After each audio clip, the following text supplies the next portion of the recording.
Talking Leaders is a Vodquinexus production, producing audio content that really gets people talking. And also listening. Hi, this is Paul. I just wanted to say thank you to everyone who has been listening to Talking Leaders. We've had people who've been with us from the early episodes, and thank you to you. But it's also been really encouraging to see listener numbers climbing significantly in the last few months. The only data we collect on listeners is how many there are and approximately where they are in the world. It would be really good to know a bit more about who is listening, what you like, any suggestions for topics you would like to hear us cover, or any other thoughts you might have. If you have any feedback, then you can leave a comment, or you can contact me directly at Paul.gisby@vodquinexus.com. Thank you. I am no fan of musicals, to put it mildly. So when I saw that the guest on the BBC show Desert Island Discs was going to be the writer and former star of the hit Broadway musical Hamilton, I didn't immediately dash to my calendar to set a reminder to listen. But, as it happens, a week or so later, while I was driving, the repeat for the show came on the radio, and probably preoccupied with keeping an eye out for the mobile speed trap van that now frequently haunts one of my regular routes, I'd let the episode play a bit. And I ended up listening to it all the way to the end, and by the time it was over, I was captivated and inspired. Now, the premise of Desert Island Discs, if you've not heard it, is that each week they interview a famous guest who is going to be marooned on an imaginary desert island, and they may only take a few things with them, including 8 discs or pieces of music. And the show is then built around the 8 pieces they choose and why they chose them. And obviously in explaining that, we learn more about them. Now, Lin-Manuel Miranda shot to world fame when Hamilton, the hip-hop musical about early American politician and bureaucrat Alexander Hamilton, became a massive success.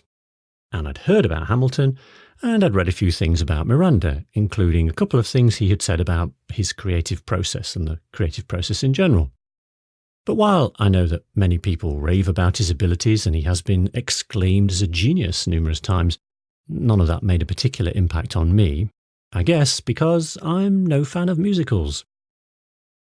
So what was it on this occasion that got me genuinely enthused and chattering animatedly away about the programme to a friend of mine later that morning?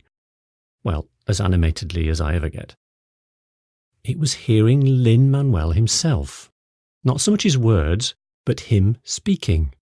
The way he spoke was for me infused with passion, enthusiasm, emotion, belief.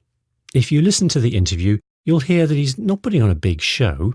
Of course, he is well practiced at talking about his work and himself, but I didn't feel it was a polished, prepared performance. In my ears, it sounded heartfelt and genuine. I think it helped that it was a conversation. In a conversation, it is easier to relax and be oneself than when talking on your own into a microphone. There's something about giving a monologue that makes it really hard to talk to an audience in the way that you would probably do if you were having a one-to-one conversation. In a conversation-based interview, there is still the risk of the interviewee feeling tense and that affecting how they come across, and so the interviewer has a job to do to put the interviewee in a good place. And I should add that in the Lin-Manuel Miranda interview, Lauren Laverne, who was asking the questions, did a good job here, chiefly by being genuinely interested in her guest and what he was saying, as well as giving him the space to give well-formed answers. Why am I telling you this story? Well, even though spoken communication is my business, it is still a bit of a thrill to be reminded why I think it can be such a powerful medium, and how available it is to anyone willing to give it a go. The effect of all that I have described in the way that Lin-Manuel Miranda spoke was that I found him to be fascinating and likeable. But even more important than that, I thought he was convincing, believable, exciting, and inspiring, which are all outcomes that any leader trying to communicate and connect with their audience would be very happy to achieve. And really, you don't need to be a superstar to do it. You just need belief in what you're talking about and a desire to communicate it to someone.